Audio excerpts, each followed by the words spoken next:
मित्रों, अब हम अमेरिका और ईरान के बीच वार्ता वाले दृश्यम का डीएनए टेस्ट करेंगे। कल रात से अमेरिका और ईरान के बीच दूसरे राउंड की बातचीत की खबरें सुर्खियां बटोर रही थी, लेकिन आज ईरान ने अमेरिका के वार्ता वाले मंसूबे पर पानी फेर दिया। मित्रों, ईरान के विदेश मंत्री अब्बास अराक्ची इस्लामाबाद आए, पाकिस्तान के नेताओं से बात की और सारी दुनिया को समझा दिया मिडिल ईस्ट में शांति की शर्तें अमेरिका नहीं बल्कि ईरान तय करेगा।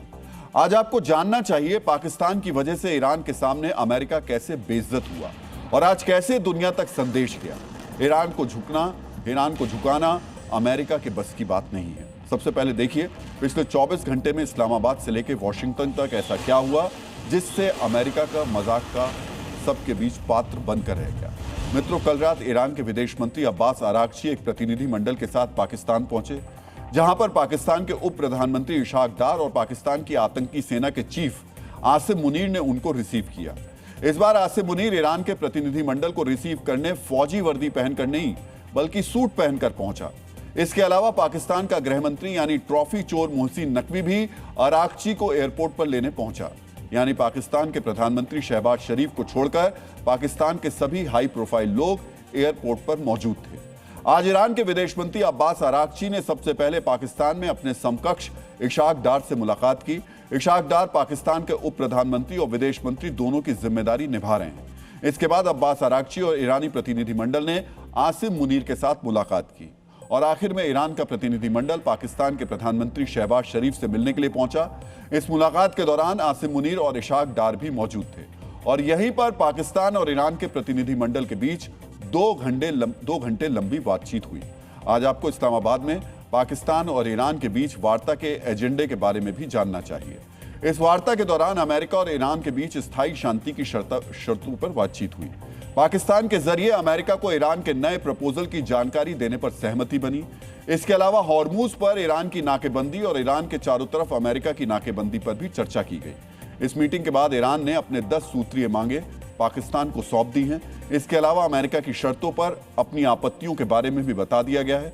अब पाकिस्तान ये जानकारी अमेरिका को देगा। मित्रों, ईरान की तरफ से इस्लामाबाद पहुंचने के पहले ही बता दिया गया था इस्लामाबाद की यात्रा सिर्फ द्विपक्षीय चर्चा है जिसमें तेहरान और इस्लामाबाद के बीच बातचीत होगी। ईरान अमेरिका से सीधी बात नहीं करने जा रहा है। ये जानकारी बाकायदा ईरान के विदेश मंत्रालय ने सोशल मीडिया पोस्ट के जरिए दी, जिसमें कहा गया, हम आधिकारिक यात्रा के लिए इस्लामाबाद पाकिस्तान पहुंचे हैं। विदेश मंत्री अराक्ची अमेरिका के छिड़े गए युद्ध को खत्म करने और हमारे इलाके में शांति बहाल करने के लिए चल रही मध्यस्थता को लेकर पाकिस्तान के उच्च स्तरीय अधिकारियों से मिलेंगे। ईरान और अमेरिका के बीच कोई बैठक प्लान नहीं है। ईरान के ऑब्जर्वेशन पाकिस्तान को बता दिए जाएंगे। मित्रों, इससे साफ बात कोई देश नहीं कह सकता। ईरान ने सोशल मीडिया के जरिए ये जानकारी दी ताकि वार्ता को लेकर किसी भी तरीके की कोई गलतफहमी न रह जाए। लेकिन पाकिस्तान से अमेरिका को ऐसे सिग्नल दिए गए जैसे वो अराक्ची के दौरे पर वार्ता को मैनेज करवा सकते हैं, जिसके बाद अमेरिका ने भी आनन फानन में अपने दूतों को इस्लामाबाद भेजने का फैसला कर लिया, जिसका ऐलान व्हाइट हाउस की प्रेस सेक्रेटरी कैरोलिन लेविट ने किया। स्टीव विटकॉफ और जेरेड कुशनर पाकिस्तान जा रहे हैं ईरानियों की बात सुनने के लिए। राष्ट्रपति, उपराष्ट्रपति और विदेश मंत्री यहां अमेरिका में अपडेट का इंतजार करेंगे और उपराष्ट्रपति, जैसा मुझे पता है, स्टैंड बाय पर है और पाकिस्तान जाने को तैयार है। अगर जरूरत होगी तो वेंस पाकिस्तान जाएंगे। मित्रों, व्हाइट हाउस की प्रवक्ता ने बताया जेडी वेंस अमेरिका में रहेंगे, लेकिन ट्रंप के विशेष दूत स्टीव विटकॉफ और दामाद जेरेड कुशनर, जो इससे पहले भी ईरान से वार्ता करते रहे हैं, वो इस्लामाबाद में ईरान की बात सुनेंगे। लेविट ने बताया, ईरान और अमेरिका की वार्ता होगी, जबकि ईरान लगातार किसी भी वार्ता से इनकार कर रहा था। ईरान ने जैसा कहा वैसा ही किया। अब अराक्ची इस्लामाबाद से मस्कट के लिए रवाना भी हो गए हैं। उनके इस्लामाबाद से रवाना होने तक अमेरिका के वार्ताकार वॉशिंगटन से निकले भी नहीं थे। यानी अमेरिका वार्ता के लिए इस्लामाबाद आना चाहता था। पाकिस्तान ने शुरुआत में अमेरिका को ईरान से वार्ता करवाने का आश्वासन भी दिया, लेकिन शहबाज और मुनीर ईरान को मना नहीं पाए। इसलिए ऐलान के बावजूद अमेरिकी वार्ताकार इस्लामाबाद नहीं आए। यानी पाकिस्तान से मिली जानकारी ने एक बार फिर अमेरिका की बेइज्जती करवा दी। ईरान ने अमेरिका से आमने सामने की बात करने से क्यों इनकार किया, आज आपको इसकी वजह भी जाननी चाहिए। मित्रों, ईरान अगर इस वार्ता के लिए तैयार नहीं तो इसकी सबसे बड़ी वजह अमेरिका की समुद्री नाकेबंदी है, जिससे ईरान के शिप बाहर नहीं जा पा रहे।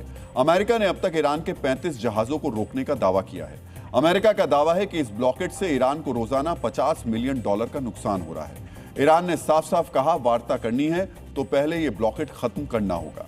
लेकिन ब्लॉकेट खत्म करने के बजाय अमेरिका ने ईरान को उकसाने वाली 2 और कार्रवाई कर डाली, जिससे ईरान और ज्यादा भड़क गया। जिस दिन ईरान का प्रतिनिधिमंडल इस्लामाबाद पहुंचा, उसी दिन अमेरिकी नौसेना के युद्धपोत USS रफाल पेराल्टा ने एक ईरानी झंडे वाले जहाज को रोक लिया।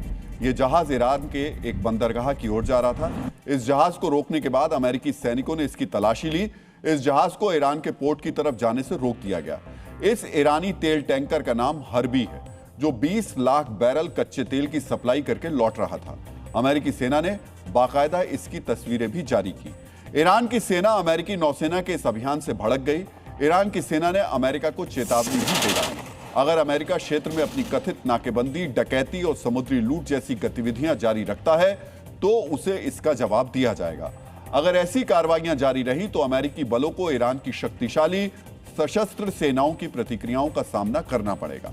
मित्रों, इसका मतलब साफ है, ईरान ने कहा है उसके जहाजों और टैंकरों को रोका गया तो अमेरिका की नौसेना पर हमला किया जाएगा, जबकि अमेरिका लगातार ब्लॉकेड जारी रखे हुए है और ईरानी जहाजों को रोका जा रहा है। हमने कल आपको डीएनए में बताया था किस तरह अमेरिका ने मिडिल ईस्ट में अब अपना तीसरा एयरक्राफ्ट कैरियर भी मंगवा लिया है, यानी वो समुद्री नाकेबंदी को और मजबूत कर रहा है। ईरान इसे एक बड़े खतरे की तरफ भी देख रहा है, लेकिन अमेरिका अब ईरान की इकोनॉमी के लिए भी खतरा बन गया है। मित्रों, अमेरिका ने ईरान से तेल खरीदने वाली एक बड़ी चीनी रिफाइनरी पर प्रतिबंध लगा दिया है। इसके अलावा अमेरिका के वित्त विभाग ने 40 संस्थानों और व्यक्तियों पर भी प्रतिबंध लगाया है। अमेरिकी प्रतिबंध के दायरे में कई जहाज, उसके मालिक और मैनेजर शामिल हैं। ये सभी ईरान के तेल निर्यात के लिए महत्वपूर्ण नेटवर्क माने जाते हैं। अमेरिका की कोशिश है ईरान की कमाई के सोर्स को पूरी तरीके से बंद कर दिया जाए। इससे भी ईरान भड़का हुआ है और उसने अमेरिका से समझौते के साथ साथ युद्ध की तैयारियां भी जारी रखी हैं। इस्लामाबाद के बाद अब्बास अराक्ची इसी तैयारी के सिलसिले में ओमान की राजधानी मस्कट और मॉस्को भी जा रहे हैं। मित्रों, ईरान अगर वार्ता के साथ साथ युद्ध की तैयारी कर रहा है तो इसकी वजह भी दिखाई देने लगी है।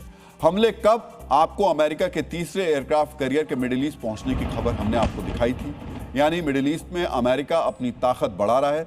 दूसरी तरफ इजराइल ने लेबनान पर नए हमले करके सीजफायर तोड़ने के संकेत दे दिए हैं। इजराइल ने लेबनान पर एक साथ कई हमले किए। इजराइल ने लेबनान के बिन्ट जवील इलाके में हिजबुल्लाह के 6 आतंकवादियों को मारने का दावा किया। इजराइल की सेना ने इसका वीडियो भी जारी किया।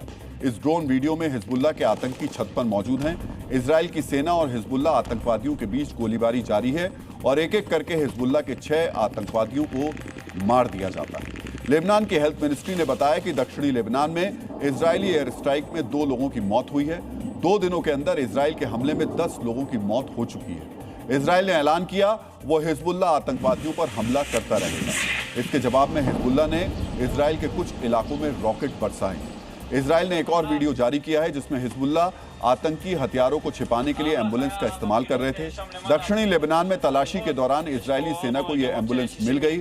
इसका मतलब साफ है, लेबनान के मोर्चे पर सिर्फ नाम का सीजफायर चल रहा है। अगर अमेरिका और ईरान के बीच तनाव बढ़ता है तो इस मोर्चे पर भी भयानक युद्ध शुरू हो सकता है।